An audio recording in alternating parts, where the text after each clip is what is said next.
నేటి మాట లోపల మనము శ్రీరామ పట్టాభిషేకం, అది ఇంకా ధర్మరాజు దశమి అని కూడా అంటారు. ఎందుకు ధర్మరాజు దశమి అన్నారు తెలుసుకుందాం. ధర్మరాజు దశమి లేదా యమధర్మరాజు దశమి మరణానికి హిందూ దేవుడైన యమ భగవానుడికి అంకితం చేయబడింది. యమధర్మరాజు అని పిలువబడే యమకు అంకితం చేసిన పూజ ఆ రోజు జరుగుతుందంట. ఈ వ్రతాన్ని 10వ రోజు చైత్రమాసం శుక్లపక్షంలో పాటిస్తారు. ప్రాథమికంగా రోజున చేసే పూజలు భక్తుడి నుండి మరణ భయాన్ని తొలగించడంపై దృష్టి పెడతాయి. మరణం యొక్క రహస్యం గురించి తెలుసుకోవడానికి యమనివాసానికి వెళ్ళిన కథ మన ఉపనిషత్తుల్లో యువ నాచకేతుల కథ వినడం ఆనందంగా ఉంటుంది మిత్రం. ఏంటి ఆ కథ అంటే, మరణాన్ని జయించిన నచికేతు ఉపనిషత్తులకు వేదాంతాలు అని పేరు. ఆధ్యాత్మిక జ్ఞానంలోని లోతును వేదాంతమని పిలుచుకునేంతగా ఉపనిషత్తులు భారతీయ తాత్విక చింతనను ప్రకటిస్తున్నాయి. ఉపనిషత్తులలో అక్కడక్కడా కొన్ని కథలు కనిపించిన వాటిలో సత్యకామ జాబాలి నచికేతుడి కథలకి చాలా ప్రాముఖ్యం ఉంది. నిజాన్ని నిర్భయంగా ఒప్పుకోవడమే జ్ఞాని లక్షణమని సత్యకామ జాబాలి చెబితే, అన్నమాటకు కట్టుబడాలి అని నచికేతుని కథ సుస్పష్టం చేస్తుంది. నచికేతుని కథ కంఠోపనిషత్తులో కనిపిస్తుంది. పూర్వము గౌతముని వంశానికి చెందిన నచికేతుని కథ చెప్పుకుంటున్నాం మిత్రమా. పూర్వము గౌతముని వంశానికి చెందిన వాజస్రవసుడు అనే బ్రాహ్మణుడు ఉన్నాడు. అతను ఒకసారి విశ్వజిత్ అనే యాగాన్ని సంకల్పించాడు. అప్పటికే జ్ఞానిగా పేరు పొందినవాడు కాబట్టి వాజస్రవసుని యాగము గురించి వినగానే జనము తండోపతండాలుగా వచ్చారు. యాగం అద్భుతంగా సాగింది, నిరాటంకంగా ముగిసింది. ఇంకా దాన కార్యక్రమాలు మొదలయ్యాయి. వాటిలో భాగంగా వాజస్రవసుడు ఆరోగ్యంగాను దృఢంగాను ఉన్న గోవులను తన వద్దనే ఉంచుకొని వట్టిపోయిన ముసలి ఆవులను, అనారోగ్యముతో బలహీనంగా ఉన్న వాటిని దానం చేయడం మొదలుపెట్టాడట. అదే కదా, ఇప్పుడు ఏదైనా ఎవరికైనా దానం చేసేటప్పుడు అలా చేయకూడదు.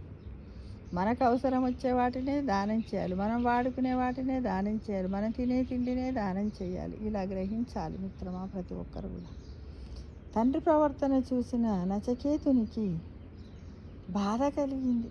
దానం అంటూ చేస్తే అది అవతలి వాడికి ఉపయోగపడేదిగా ఉండాలి, కానీ తన దగ్గర ఉన్న వాటిని వదిలించుకునేవిగా ఉండకూడదు కదా అన్న సందేహం మొదలైంది. పైగా బాల్య చాపల్యంతో తండ్రి దగ్గరకు వెళ్ళి, ఇలా నీకు పనికిరాని అన్నింటినీ దానం చేస్తున్నావు, సరే ఇంతకీ నన్నెవరికి దానం చేస్తావు అని అడగడం మొదలుపెట్టాడట. పిల్లాడు అదే ప్రశ్నను మాటిమాటికి అడగడంతో తండ్రికి చిర్రెత్తుకొచ్చిందంట. నిన్ను ఆ యముడికి దానం చేస్తున్నాను పొమ్మన్నాడంట. కోపం వస్తుంది కదా, పిల్లలు అడిగిన ప్రశ్న అడుగుతుంటే మళ్ళీ అర్థం లేకుండా అడుగుతుంటే కోపం వచ్చి అంటాం కదా, అలానే అన్నాడంట. తండ్రి నోట్లో నుంచి అలాంటి మాట వినిపించగానే నచికేతుడు నిశిష్టుడయ్యాడు. తొందరపడి తాను అన్న మాటకు తండ్రి కూడా పశ్చాత్తాపడ్డాడు. ఏదో పొరపాటున అనేశాను, ఊరుకో అన్నాడు తండ్రి. కానీ నచికేతుడు ఊరుకోలేదు. పవిత్రమైన యజ్ఞ సమయంలో, అందులోనూ దానము జరుగుతున్న సందర్భంలో తండ్రి నుంచి అలాంటి మాట వచ్చిందంటే దానిని నెరవేర్చి తీరాలనుకున్నాడు నచికేతుడు. పొరపాటున అనేశాను అని తండ్రి ఎంతగా వారిస్తున్నా వినకుండా ఆ యమునికి తనను తాను అర్పించుకునేందుకు బయలుదేరాడు. ఎవరు? నచికేతు. యమలోకములో నచికేతునికి యముని దర్శనం అంత త్వరగా లభించలేదు. జీవకోటి పాపపుణ్యాలను బేరీజు వేస్తూ సమయము వచ్చినప్పుడు వారి ప్రాణాలను హరిస్తున్న యముడి తలమునకలుగా ఉన్నాడు. ఎప్పుడో మూడు రోజుల తర్వాత నచికేతుణ్ణి గమనించాడు యముడు. ముక్కుపచ్చలారని పసి పిల్లవాడికి యమలోకంలో పనేంటి, ఇంటికి పో అన్నాడు యముడు. అంతేగా, ఇంత చిన్నగా ఉన్నాడు ఈ పిల్లోడు ఎందుకు వచ్చాడని అంటారు. కానీ నచికేతుడు అదరకుండా బెదరకుండా జరిగినదంతా చెప్పి తనను దానంగా స్వీకరించమని యముడిని ప్రార్థించాడు నచికేతుడు. ఏదో తొందరపాటుగా అన్నంత మాత్రాన నీ ఆయువు తీరకముందే నిన్ను స్వీకరించడం భావ్యము కాదు. నిన్ను నేను స్వీకరించలేను. పైగా నువ్వు నా ద్వారము ముందర 3 రోజుల పాటు నిద్రాహారాలు లేకుండా గడిపావు కాబట్టి నేనే నీకు 3 వరాలనిస్తాను, తీసుకో అన్నాడు యముడు.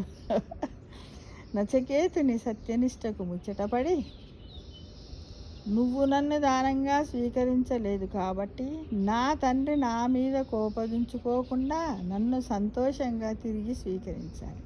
అదే నా తొలి కోరిక అన్నాడు. నచికేతుడు అన్నదానికి యముడు తదాస్తు అన్నాడు. ఇక రెండవ కోరిక, ఎవరైనా సరే స్వర్గానికి చేరుకునేలా ఒక యజ్ఞాన్ని అనుగ్రహించమన్నాడు నచికేతుడు.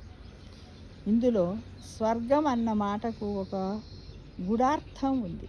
స్వర్గములోనే నభయం కించనాస్తి అంటాడు నచికేతుడు. అంటే నిర్భయమైన స్థితిని ఇక్కడ నచికేతుడు స్వర్గంగా సూచిస్తున్నాడు.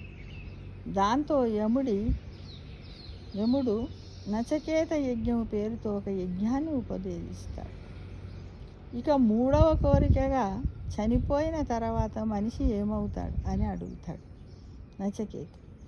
తనంతటి వాడు ప్రత్యక్షమై కావలసిన కోరికలు కోరుమంటే నా తండ్రి నన్ను అభిమానించాలి, భయాన్ని జయించే స్వర్గం కావాలి, మరణ రహస్యం తెలియాలి అంటూ ఈ పిల్లాడు పారమార్థిక కోరికలను కోరడం యముడికి సైతం ఆశ్చర్యాన్ని కలిగబ్బా, ఇంత చిన్న వయసులో ఏంటి ఇలాంటి కోరికలు కోరాడు అని యముడే ఆశ్చర్యపోయాడంట. అందుకే నువ్వు చిన్నపిల్లవాడివి, అవన్నీ నీకు చెప్పినా అర్థం కావు. ఈ జనన మరణాల గురించి దేవతలకే పోలడు అనుమానాలున్నాయి. వేరే ఏదన్నా కోరుకో, నీకు ఏం కావాలన్నా వరమిస్తాను అని నచికేతునికి నచ్చ చెప్పడానికి ప్రయత్నించాడు యముడు. కానీ నచికేతుడు తన పట్టును విడవలేదు. తనకి ఇస్తే ఆ మరణ జ్ఞానాన్నే వరంగా ఇవ్వమని కోరుకున్నాడు. పిల్లల పట్టుదల అట్లానే ఉంటాయి కదా. నచికేతుని పట్టుదల తృష్ణ చూసిన యముడికి ముచ్చట వేసింది. సరే చెప్తా విను. మీ మానవులు గుడ్డివాళ్ళని అనుసరించే గుడ్డివాళ్ళలాగా అన్ని భౌతిక సుఖాలలోనే ఉన్నాయనే భ్రమలో ఉంటారు. తమ కోరికలను చంపుకోలేక పునరావృతమవుతున్న ఆ కోరికలను పూర్తిగా తీర్చుకోను లేక మళ్ళీ భూలోకంలో జన్మిస్తూనే ఉంటారు.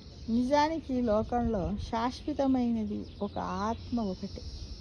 దానిని అశాశ్వతమైన వాటితో ఎలా పొందగలరు అంటూ ఆత్మతత్వం గురించి సుదీర్ఘంగా వివరిస్తాడు యమధర్మరాజు. ఆ మాటలకు సంతృప్తి చెందిన నచికేతుడు తన ఇంటికి సంతోషంగా తిరుగుముఖం పడతాడు. ఆత్మజ్ఞానం గురించి యముడికి నచికేతుడికి జరిగిన సంభాషణ కంఠోపనిషత్తులో ముఖ్య భాగం వహిస్తుంది. నిజానికి ఈ ఉపనిషత్తు మరో భగవద్గీతను తలపిస్తుంది. అందుకే వివేకానంద వంటి జ్ఞానులకి కంఠోపనిషత్తు అంటే ఎంతో ఇష్టం.